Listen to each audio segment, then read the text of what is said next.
But the thought of the state, the government, tracking your movements through your cell phone data, to me, is appalling.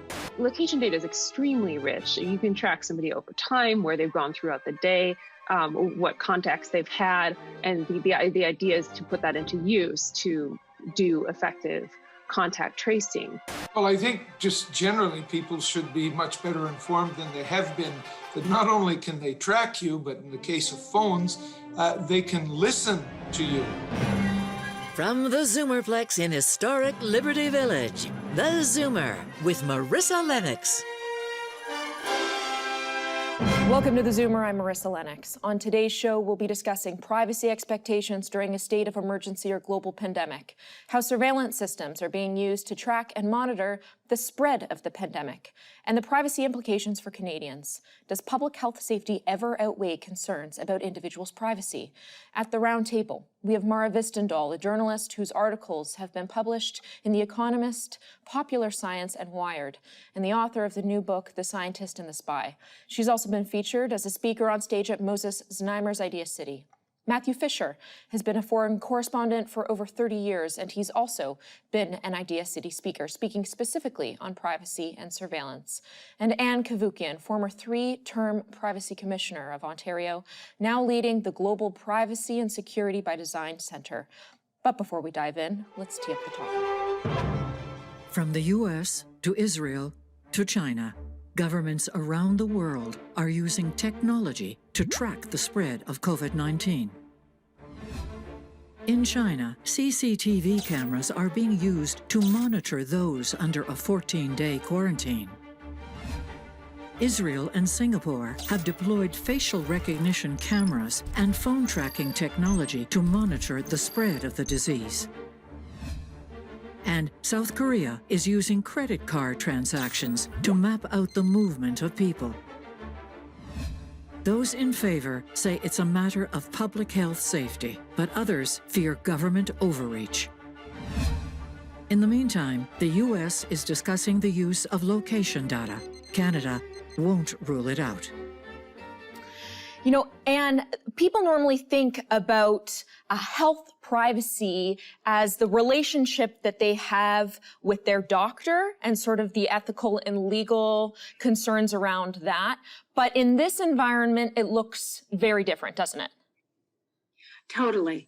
But the thought of the state, the government, tracking your movements through your cell phone data, to me, is appalling. I mean, think of how much sensitive information you have on your cell phone these days. It's not just a phone. It has your financial records, your health records, your communications with various parties, where you were, at what times, etc. Extremely sensitive treasure trove of personal information. And this is what governments are saying they're going to start tracking. In fact, a number of governments have already started tracking this. Singapore, Israel, etc. We don't want to go that route. We're not there yet, but certainly Trudeau has threatened to go that route, as has some people. John Tory thought we were already doing it. Thank God we're not. We'll get into what some of those specifics look like, but just broadly speaking, Matthew, does public health safety ever trump privacy? Well, that is the question now, and it's an eternal question. It's just we have new devices now and new ways to track people and get into their private records. Before, we could do this through banks, and before that, we literally had people follow people in the streets. That's what a lot of espionage and police work was in the 19th or 18th centuries. I think in an extreme health crisis, for a limited period of time, it is possible, but there must be safeguards. There must be people charged with watching how this is used, and it must end. And once this genie gets out of the bottle, that's tough, but it must end when this crisis passes, whether that's in 8 weeks or 6 months or 10 months. Mara, would you agree with that? That temporarily, perhaps it makes sense as long as there are safeguards?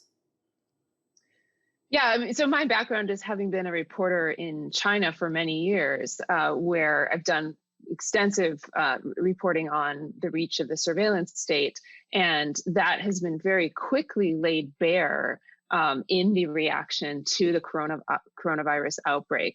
A lot of that surveillance technology was very quickly put into use there. And there are huge risks attached to that. But on the other hand, to some extent, the genie is out of the bottle, particularly in the United States, where I live right now.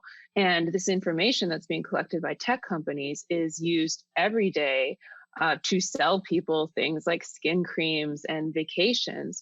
And if there were a way to put in place safeguards that we ensure that this is just for a short period of time, and that's going to be very challenging, then it may make sense to use it in a public health crisis. And are you concerned that perhaps we're making these decisions too quickly, that we haven't considered all the implications of such broad surveillance measures for this pandemic? Absolutely. People always treat it as one interest versus privacy, public health versus privacy, etc. I don't believe in the versus. How do we do both? Of course, in emergency situations, as we have with this existing pandemic, I understand why people have an interest in finding out information about people who may be COVID-19 positive. But there's a variety of ways of doing that. And it is absolutely essential that the measures we take are necessary and proportionate, with firm sunset clauses in terms of any personal information that is collected during this period through your cell phone data, etc. We have to put the walls up around this. It's absolutely critical. We cannot allow this to continue afterwards. And I'm so tired of people saying, well, the genie's out of the bottle. Get another friggin' bottle. It's ridiculous to think that we have to maintain the same view as before.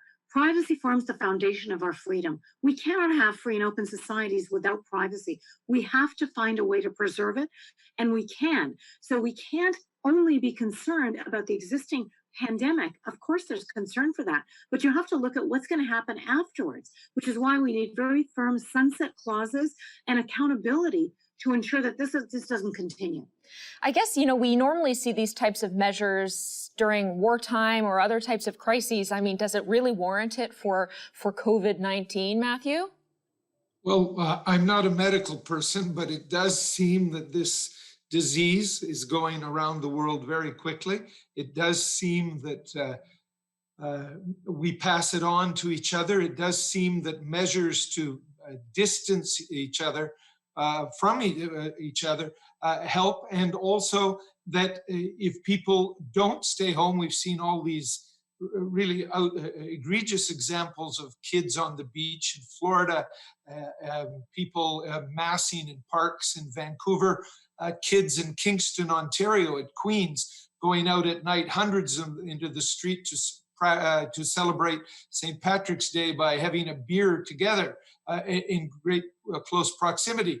For those reasons, yes, I think the answer must be yes. It does help, I think, but to what extent, I don't know. I'm not a medical person. All of us here must depend not on our political leaders for their medical advice, because some politicians want to give us that, but to the actual medical experts. We're totally in their thrall, and we need to hear honest information from them. And we tend to believe that what they tell us, they are being honest. All right, well, when we come back, using surveillance tools to identify new cases. Stay tuned. History shows that there have been moments where national emergencies or periods of wartime have been used for the government to adopt stronger powers that are then not rolled back.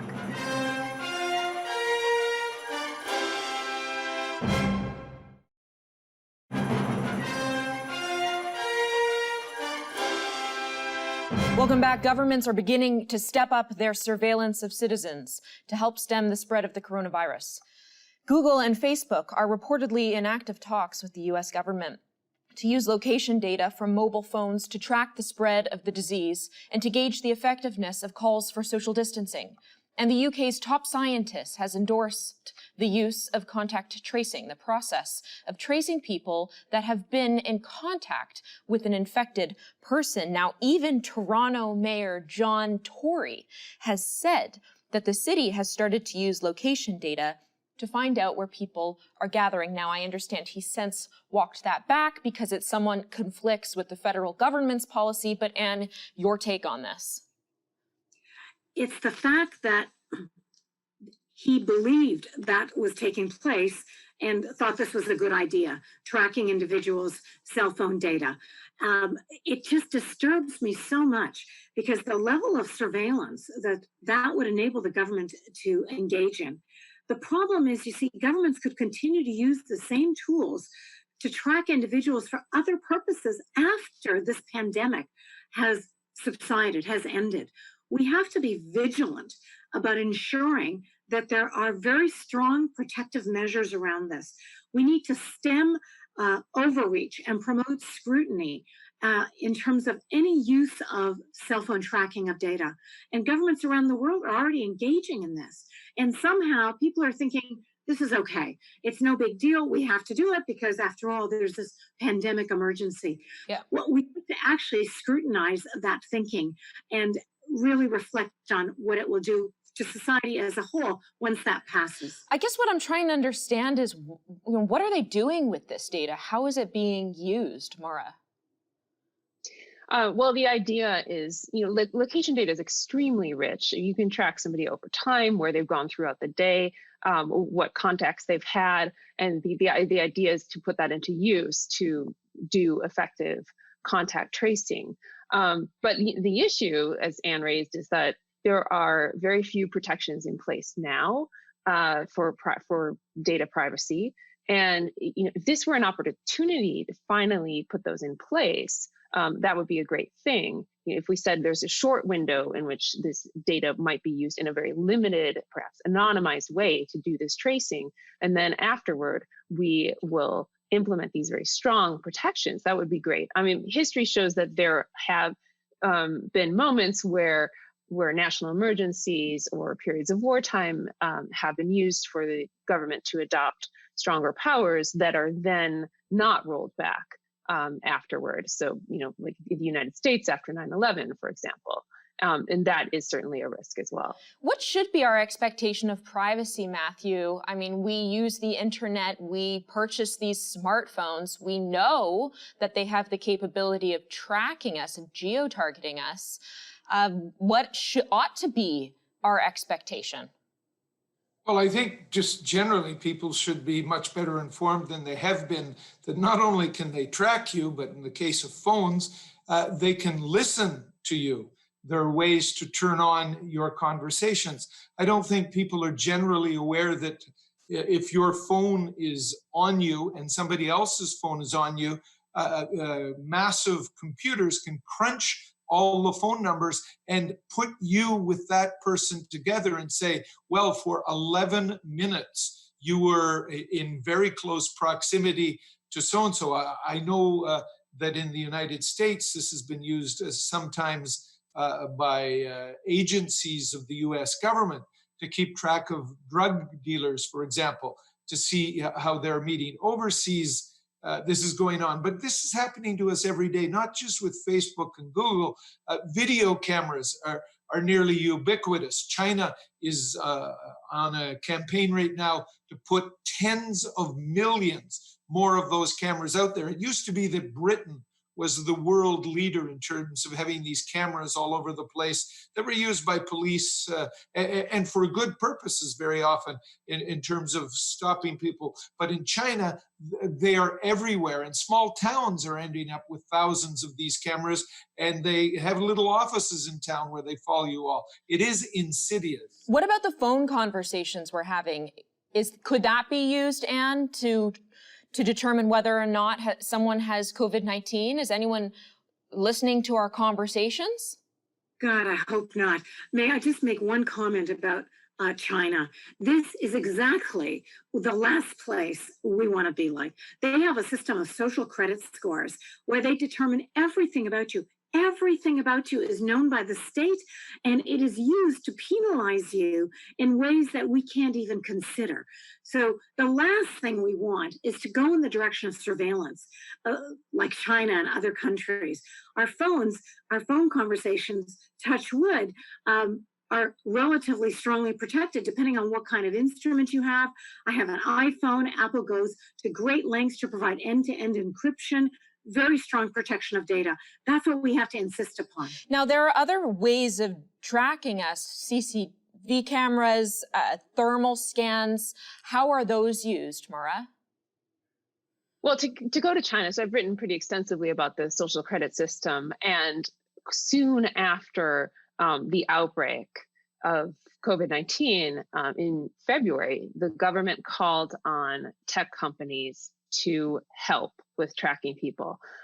So this Alibaba affiliate unveiled an app where people are required to download it, and it uses QR codes to track people's health. So you are required to then scan your phone at various locations. If it shows up green, you're able to move. If it's red, you have to stay put. The problem, there are many problems with this, but one of them is that it's very opaque and people are not sure why they're getting a red code instead of a green one. And it seems in some cases there's bias against people who have contacts from Hubei, the region that was most egregiously affected. Also, the app was built to send location data to the police. So it was apparently built with the after effect of being able to track citizens later on. And once everyone has this app on their phone, the pandemic has passed, the government will then still have incredible granular information on people. It's pretty scary stuff. All right, well, when we come back, how surveillance data is being used abroad. That's next. Israel is saying it no longer needs a court order to study where people are going.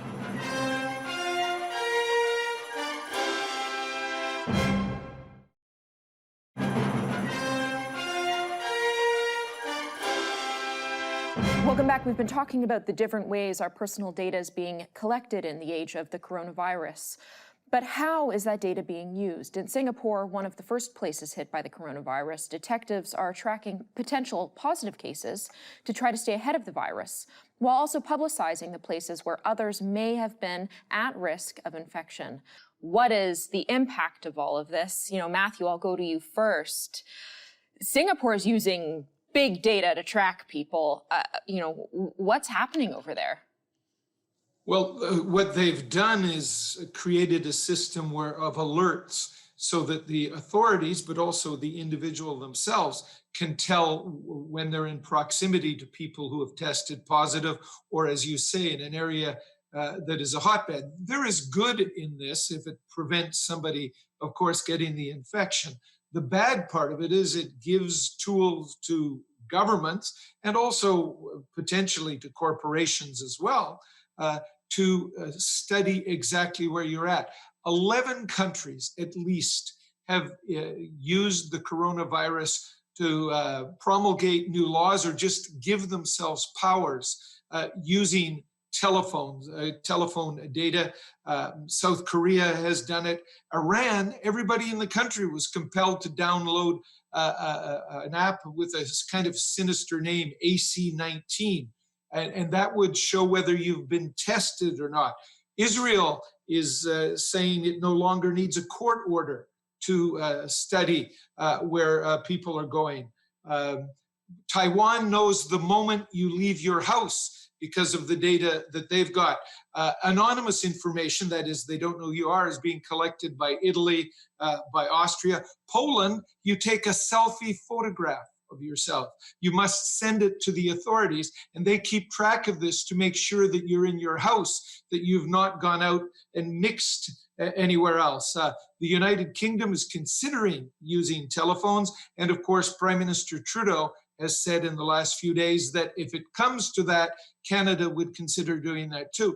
When it comes to that, or if it comes to that, is not defined, of course. So it is out there, and the big fear is not only helps us a bit with this disease, but these processes, as other people here have said, are going to continue afterwards. Once you have a tool, it's hard, even if the laws say you can't use it, it's hard even to see if it's being used. I mean, it's hard to believe that ever coming here in Canada, all of those many different ways people are being tracked around the world, but is it possible?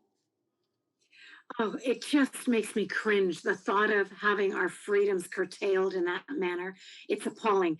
But unfortunately, Marissa, it's definitely possible. That's why we have to remain vigilant.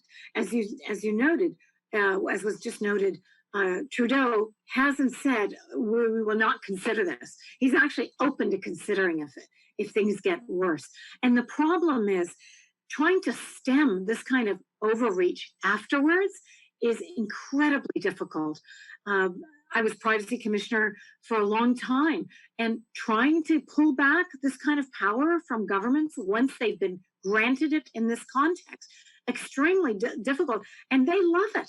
You know, this is the thing. They thrive in collecting additional information about us and using it in ways that are not transparent, that can come back to haunt us. We have to stem the tide of this overreach. And Mara, you've seen firsthand this kind of overreach not come to an end in China. I mean, what do you make of that?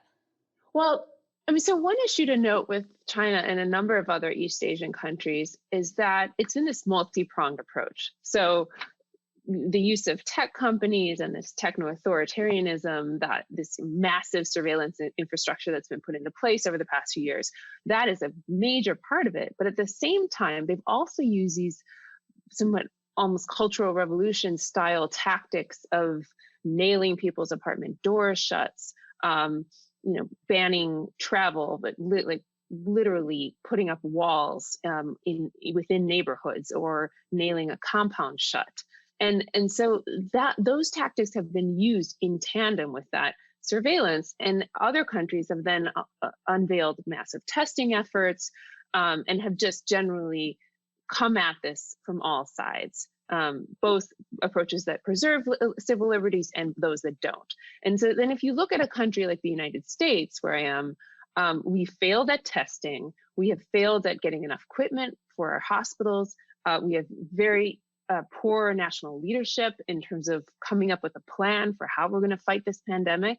The one thing that we do have is location data on citizens. And I'm not suggesting that be put into use now, but it does raise the question, is there a way to come up with some approach that preserves privacy of people and that somehow we use that data for good? Just wanted to raise the question. Let's raise that question, Matthew. I don't think the public is generally aware of how much of this already is going on in their lives and the capabilities that exist in other countries. For example, Djibouti has put in place, I was there a few months ago, every couple of 100 meters, video cameras have been installed.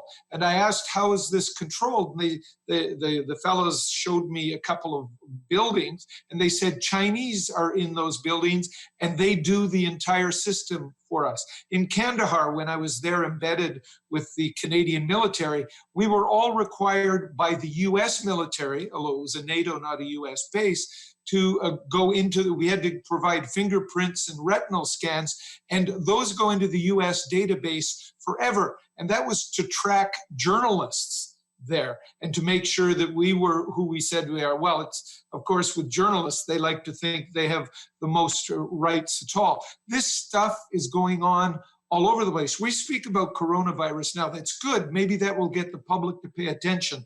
But this stuff is all over the place. Wow. All right. When we come back, we'll discuss other forms of surveillance. That's next. We can't just assume that this information is going to be collected and it's going to be used in ways we can't control. So I guess there's nothing we can do. There's always something we can do. You never give up.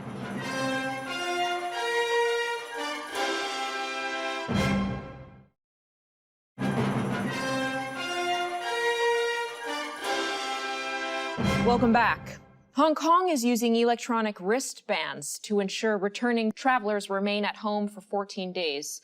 And the Iranian government built an app for people to check their symptoms that also include a geo-tracking feature.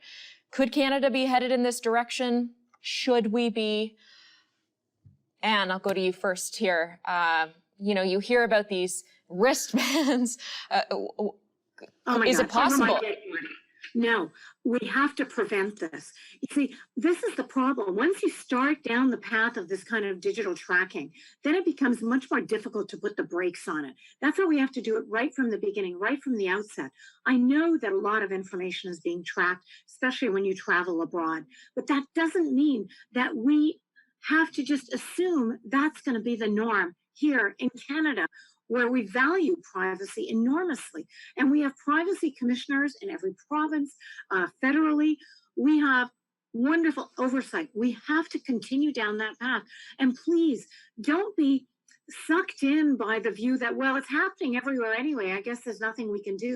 Of course, there's something we can do. You put the brakes on it now. You introduce measures that prevent this from continuing. We don't want our activities tracked, especially in a manner that isn't authorized by the courts in terms of the police having probable cause, getting a warrant, which enables them to investigate. I understand that. But absent that, we can't just assume that this information is going to be collected and it's going to be used in ways we can't control. So I guess there's nothing we can do. There's always something we can do. You never give up. Matthew, tell me a little bit about these electronic wristbands. How are they being used? How's that data getting tracked? And are people in Hong Kong forced to wear them? And if you don't, what happens? Well, if you don't, you get in trouble with the authorities. But one of the problems in this situation is they can't really go out and arrest you that easily because they themselves are trying to maintain social distancing and doing all of these things. It's that we started to see this with these watch bands in terms of just keeping track of your temperature or how many feet you'd walk. And that data would then be used by somebody else. At military bases in Afghanistan and in Iraq, the Americans stopped using those exercise ones you put on your wristband because they found out that the data was being tracked by terrorist groups who then would see that at 6 o'clock in the morning, 15 fellows would go out and be running in this part of the base and they could launch a mortar attack.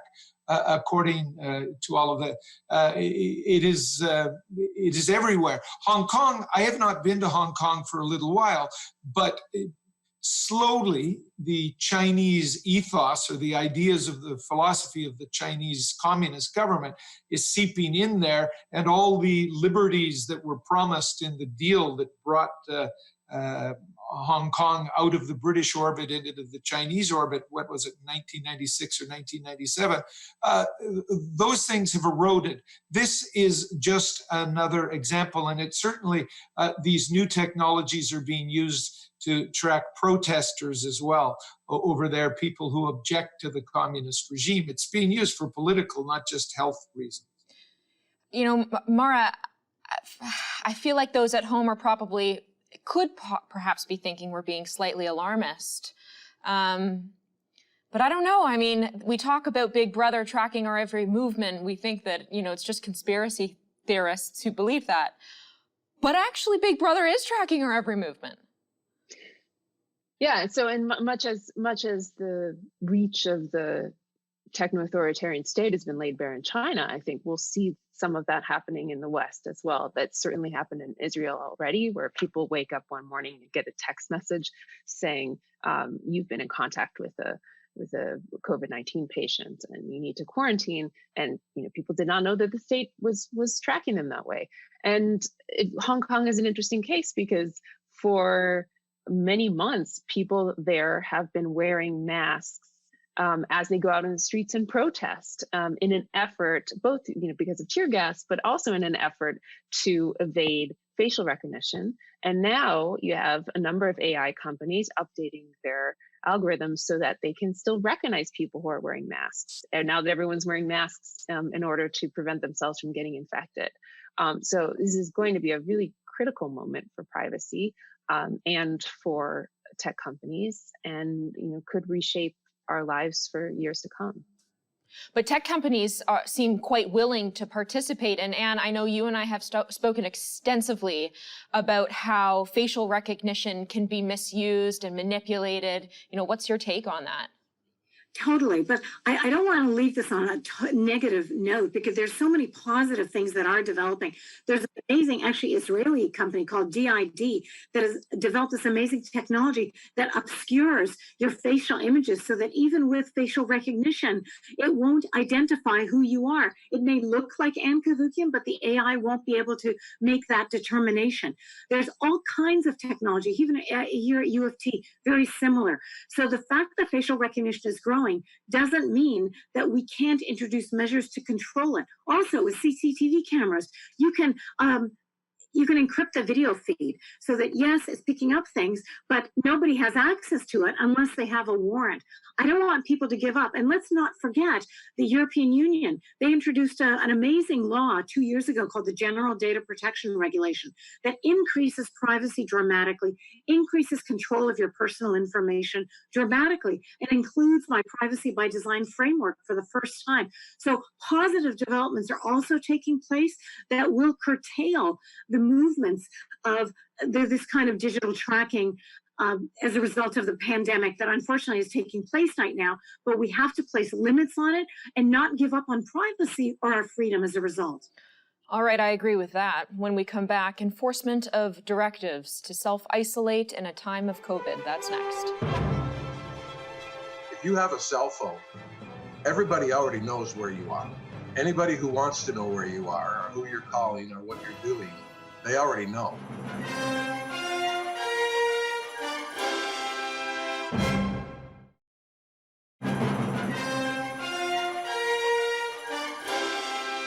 Welcome back. Canada is making unprecedented use of the Federal Quarantine Act in a bid to curb the spread of the coronavirus. The order, which went into effect earlier this week, means all travelers returning to Canada are now legally required to go into self-isolation for 14 days, rather than simply urged to do so. I'd like to introduce Gary Martin, retired Peel Region Police Inspector, to the panel now, and I'll go to you first, Gary. What does all of this mean? Well, Marissa, the federal government's passing legislation that's forcing people to play by the rules, probably because a lot of people aren't playing by the rules on their own. And unfortunately, it's putting everybody at risk. So I guess the federal government really had no choice but to enact some type of legislation to force people home. I think a lot of people are concerned about the word enforcement. What could that look like? Does that look like jail time? Does that look like really heavy fines? What do you think? I guess it's only a matter of days before we find out exactly what it is they're going to do. But what do you suspect? Well, I speak as a municipal officer only, so I can only speak for what I know. And to enforce surveillance or to be out physically watching everybody who returns from another country, I don't think it's a reality. I just don't think that police departments, particularly in the Greater Toronto area, just wouldn't have the manpower or officer power to do that. So I guess what we have to wait to see is what exactly the federal government institutes and what steps they want to take to enforce these guidelines. I mean, I looked in the National Post this morning, and they're talking about fines up to $1 million and 3 days in jail. But I mean, how that would ever happen, it just doesn't seem realistic to me. Anne, what do you think? I mean, really, this is what it's come to in our free and democratic society, that you're going to end up jailing people or fining them unbelievably because they stepped out of their house. I mean, it is absurd to me that we're using our law enforcement agencies to invoke this kind of tracking and surveillance of citizens who are trying to live their lives. No one is even looking at the harm that can arise from this type of unbelievable surveillance and social isolation. I'm a psychologist, that's my background. And I read an article yesterday that talked about the fact that this kind of forced social isolation may actually invoke much greater harms than anything in terms of the health-related issues of this pandemic. So we're so short-sighted. Do not undermine our privacy, our freedom in terms of exposing all of this to law enforcement and doing whatever they're going to do. Please, let's not go that route. At the same time, Matthew, obviously the government is concerned about community spread, and people aren't taking it seriously enough, so they don't know what else to do. I think Gary made some good points about how hard it will be to track this or police this or enforce this. But it is a way, the only positive that I can see in it is a way to sort of warn people to behave. And some people are not behaving. But as to the practical application, let alone the morality of it, the practical application seems to me to be immensely challenging. As to the moral argument, well, people should do this, but fines up to $1 million. This is ludicrous stuff. And also the police right now, one would hope, will have other things to do. If things go bad here, the police will be trying to maintain order in certain places. If things get very bad, they may be asked to assist in the prisons, which are a real problem. They're sort of breeding grounds for every kind of infectious disease. So it isn't practical, but maybe as a warning, it will get some people's attention. That's the positive I see in it, and that's a pretty small positive. Gary, I am curious, have the police been granted any greater powers to enforce this? And do you really believe that everyone should be tracked? Well, I think what folks have to realize is that the police are only going to act within legislation, and they're not going to put themselves in harm's way if it's not necessary to do so. We have to hope that people out there, folks out there, are following the steps that we've asked them to follow, and they're playing by the rules, so to speak, so that we don't have to step it up into another level where enforcement and surveillance becomes, part of the daily routine. I think what folks have to realize is if you have a cell phone, and I stress this to my kids all the time, if you have a cell phone, everybody already knows where you are. Anybody who wants to know where you are or who you're calling or what you're doing, they already know. My 13-year-old daughter has an app on her phone and she tracks her brother. So it's not a difficult thing to track people and to know what they're up to on their phone. If you have a phone, you're sharing that information whether you like it or not. Now, are the police going to use that information? I suggest if you're not involved in drug activity or gang activity, the police probably don't have time to track you. It's not reality. But what are some of the tools in the toolbox of our police force? Is it facial recognition? Obviously, geo-tracking with cell phones. What are some of the things that are currently being used? Well, all those things are available to the police now and have been for years. With municipal policing, we don't utilize any of that type of technology without the authorization of courts. So we would prepare prepare documents, and we'd go before a judge and ask for permission to do that. And we need to have a reason to do that. We can't just, and we don't just pick people out of the air and say we're going to follow these people, or we want to know what these people are up to. That's not how it works. But the government just announced the Quarantine Act and said that they'll be enforcing this. So how will that happen? You can't imagine the amount of resources that go into tracking somebody. It's not practical to think that tomorrow we could get permission from a judge to follow everybody that's in quarantine, and that we would have the officers available to do that. It's just not practical. All right. It won't happen. So, could there be cases, for example, if there was somebody out there that was intentionally infecting people? That's a different thing. And then, of course, I'm sure the police would get involved in that. That's somewhat reassuring, Gary. All right, well, when we come back, final thoughts from our panelists. That's next.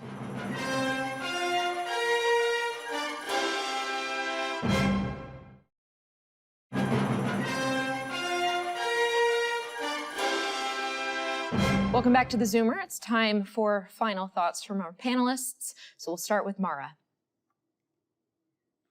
Sure. I just want to underscore that this is a major pandemic, to the idea that the threat from social isolation or the threat from privacy outweighs the threat from the pandemic.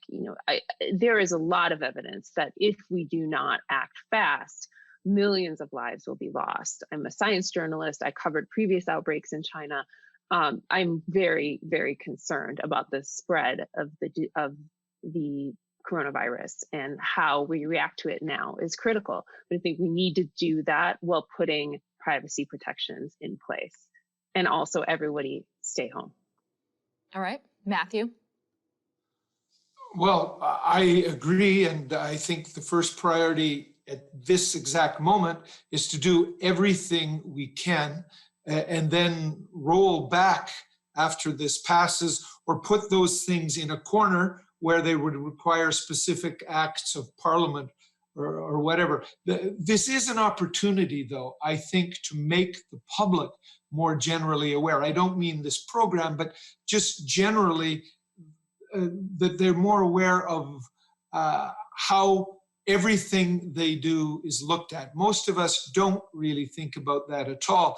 And this may provide an opportunity for our society writ large to look at that. That's a positive out of a very bad situation.